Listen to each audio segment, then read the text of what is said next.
j'étais à Rabat et hier soir, j'étais à Rabat. C'était vers 23 h quelque. Et moi, j'étais en communication et j'entends le bruit des gens qui descendent en bas. Il y a certains qui crient, il y a certains qui pleurent. Et j'ai demandé les autres qu'est-ce qui se passe. On me dit que voilà, il y a des tremblements de terre. Donc je descendis et tout le monde ils disent que voilà, elle est allée dans un endroit qui est calme, ou bien descendre au goudron, ou bien d'aller au jardin. Et bien sûr, nous on est aussi tous descendus au jardin, on a passé la nuit. Les matins, ils disent que voilà, il y a presque 1000 quelques décès et 200 quelques blessés. Mais alhamdulillah, donc il n'y a pas Tchadien qui est blessé ou bien décédé. Donc on nous laissait ces messages à nos familles et des patientés. Et, et actuellement, il y a pas un Tchadien ou bien il y a pas un Tchadien qui est décédé en tout cas. Il n'y a pas un Tchadien décédé ou bien blessé. Après 2 mois et quelques jours de grève, la porte du parquet de N'Djamena s'est ouverte enfin ce matin aux justiciables. Les uns comme les autres se hâtent vers les bureaux et les salles d'audience pour leurs dossiers. Devant la barre, les avocats, les témoins, les accusés se succèdent. Une répression des timides est temporaire. Nous avons décidé de suspendre pour un temps, parce que nous nous affectons sur le sort de nos concitoyens. On n'a pas levé la grève, mais nous n'avons que suspendu pour 1 mois. Nous attendons au bout de ces 30 jours, voir qu'est-ce que le gouvernement pourra faire, parce que je pense que le chef de gouvernement a promis de faire quelque chose. Nous attendons au bout de cette période-là, voir qu'est-ce qui sera fait. Cette reprise temporaire de l'appareil judiciaire intervient après 2 mois de grève des magistrats. Ces derniers revendiquent les meilleures conditions de travail. Le Gabon est suspendu de toutes les instances de la communauté économique des États de l'Afrique centrale. Une décision prise lors de la 4e session extraordinaire de la conférence des chefs d'État et de gouvernement de la CEEAC tenue ce lundi en Guinée équatoriale. Une assise consacrée à la situation politique au pays après le renversement du président gabonais Ali Bongo Ondimba le 30 août. Selon l'économiste Kébir Mahamat Abdoulaye, cette suspension n'aura guère des impacts sur l'économie gabonaise. La suspension n'aura pas un impact important à l'économie du Gabon, ni aux différents secteurs stratégiques comme le pétrole, comme le bois. C'est un pays aussi qui exporte le bois. Et pour le moment, donc, la suspension uniquement au niveau des instances de la CAC. Et cette suspension, pour le moment, n'aura pas un impact sur l'économie, les finances, sur le social, sauf si dans les prochains jours, dans les prochaines semaines, des sanctions économiques, commerciales, financières seront prises. À ce moment, l'impact sera beaucoup considérable.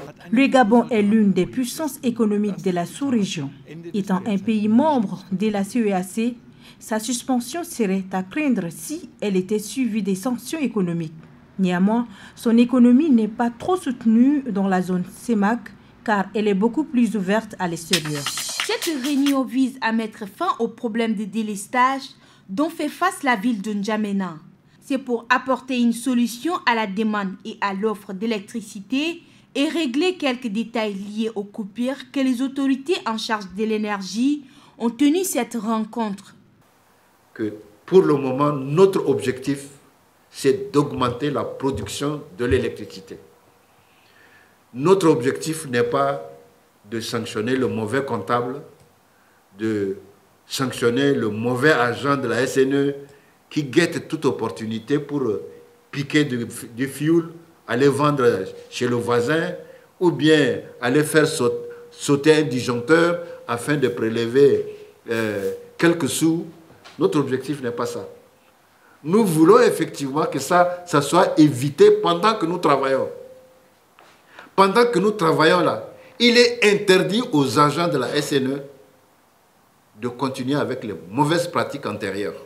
Pour centraliser tout le problème de l'énergie dans la ville de N'Djamena, le groupe Énergie est appelé à former une équipe solidaire, dynamique afin d'accroître la capacité de la production de la Société nationale d'électricité dans le but de satisfaire ses abonnés. Le problème d'électricité est devenu récurrent à N'Djamena. La Société nationale d'électricité ne parvient pas à couvrir la capitale en énergie. Il faut 120 MW au lieu de 90 MW dont elle dispose actuellement. Ce matin, ces voyageurs s'apprêtent à rallier les grandes villes du Sud, Moundou pour les uns et la ville de Sarr pour les autres. Et pour la première ville, il faut débourser 12 500 au lieu de 9 000 francs, soit une augmentation de 3 500 aux grandes dames des voyageurs. On vient, tu demandes, on ne te donne pas une explication vraiment cohérente concernant l'augmentation des prix. Là. Donc nous-mêmes, nous n'en savons plus. Et comme tu es dans l'obligation de faire ce que de te déplacer pour ce qui te préoccupe, tu es obligé de payer le prix là seulement. Et ici, dans cette agence de voyage, c'est pratiquement le même son de cloche. Le ticket qui coûtait autour de 15 000 est passé à environ 25 000 francs. Et ce matin, le prix a miraculeusement chuté. Quand le gouvernement avait pris une mesure pour que les bus ne voyagent pas au-delà de 23 heures, ils ont encore ajouté 2 500. 10 000, ça fait maintenant 12 500. Et quand le prix de carburant a été augmenté, ils ont ajouté encore 2 500, ce qui fait maintenant 15 000. Et aujourd'hui, comme le prix a été stabilisé un peu, maintenant au lieu de 15 000, c'est 12 500. Pour les patrons des agences de voyage, ils disent qu'ils sont pour rien. Nous, on a un problème de gasoil, c'est pour cela que les prix sont augmentés par l'État. Ce n'est pas à notre niveau. Les passagers disent à notre niveau, on a augmenté le prix, mais ce n'est pas à notre niveau. Parce que par rapport au gasoil, et puis est cher. Et puis ça, là, ils vont trouver l'État et les syndicats. Ils doivent avoir les solutions sur ça. Plusieurs sources affirment que cette spéculation est due à la rareté de carburant. Une aubaine pour ces agences à cette période où des milliers de vacanciers se déplacent. Ce sont des hématomes de son supplice. Dans la nuit du 6 septembre, la jeune dame, dont nous préférons préserver l'anonymat, a été torturée par les éléments de la police du CSP7. Son tort, elle aurait dérobé le téléphone de son employeur. Et quand les policiers sont venus, ils m'ont jeté dans leur véhicule, m'ont mené au niveau des commissariats. Là. Ils ne m'ont même pas demandé une question comme ça pour que je les rencontré des trucs qui sont passés là. Et puis directement, ils sont en train de me coiffer. Et Dyson là, il est là aussi. Il a dit que comme bien là, je vais dire là où j'ai laissé son téléphone, caché ton téléphone là-dedans. J'ai dit je n'ai pas pris son téléphone devant Dieu. Un acte qui a provoqué l'indignation des Tchadiens, particulièrement les associations féminines de droits des femmes. Je condamne vraiment cet acte parce que c'est des choses qui ne doivent pas se faire. J'ai eu à voir le cas, les faits sur les réseaux sociaux. J'ai eu même à partager. Et ce que j'ai parcouru, il semblerait que la fille ou la femme a été accusée de vol. Mais on ne sait pas si vraiment c'est elle qui a volé ou pas. Et il n'est pas question que même si elle a volé, on ne peut pas se faire justice soi-même.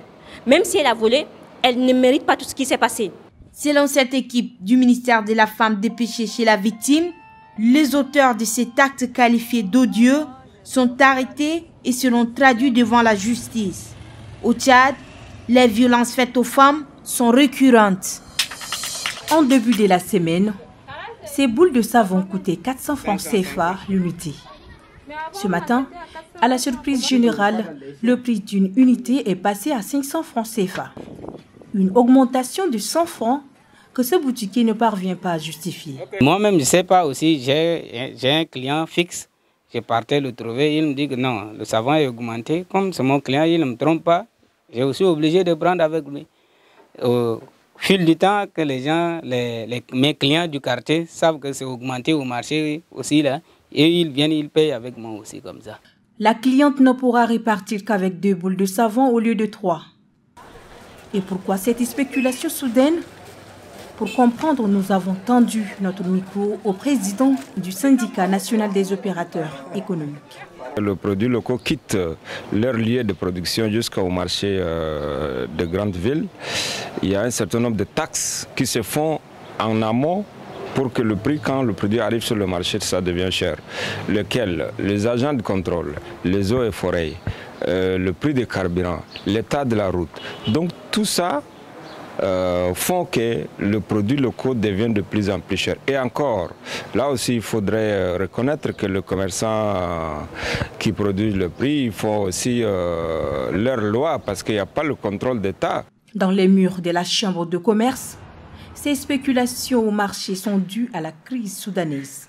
Toutes nos importations à partir de l'Est ont été stoppées. Et donc, tout est non seulement stoppé, mais aussi les activités économiques et activités de production au Soudan s'est également arrêté à cause de la guerre. Et donc, au lieu de faire des mouvements de marchandises ou des denrées alimentaires de l'Est vers l'Ouest, maintenant c'est de l'Est, c'est de l'Ouest que ça va vers l'Est. C'est depuis plus de 7 mois que les prix des produits de première nécessité ont grimpé dans tous les marchés du Tchad. Et les ménages qui en souffrent tirent la sonnette d'alarme. À 17h, Coco a déjà enfilé son tablier. Il ne reste que les gants.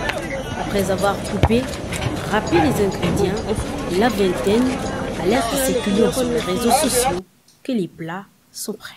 Elle fait bien sa cuisine, c'est bien cuite. Et elle a beaucoup de condiments qui vont avec. Elle cuisine bien et c'est une jeune sœur, donc il faut la soutenir. Au menu de ce petit café, des nouilles, du spaghetti accompagné de la viande hachée. Et les clients en raffolent. Raison de la motivation de la jeune femme. Je me suis dit non, que je ne dois pas laisser la vie des autres m'abattre. Je dois me concentrer sur ce que j'aime faire. C'est ce que j'aime faire et c'est ça qui va me donner à manger, c'est ça qui va m'élever. Déjà étudiante, Coco faisait des plongées pour payer ses scolarités. Après sa licence, elle tient ce petit café devant chez elle à Morsal pour joindre les deux. Pour le moment, je ne travaille pas. Je cherche du boulot et je fais aussi ma passion. C'est ce qui me permet de prendre soin de moi, de subvenir à mes besoins. Mon papa me dit souvent qu'il a tellement dépensé sur moi et que je dois aller chercher du boulot et que je ne dois pas rester là, que mon truc là c'est un tourne-dos. Il me dit ça souvent, mais moi quand il dit ça je ris quoi et je le réponds aussi, c'est un tourne-dos classique. Mais ne t'inquiète pas, ça va être un grand restaurant, ne t'inquiète pas. Comme elle, des milliers de jeunes diplômés se reconvertissent à d'autres métiers de circonstance.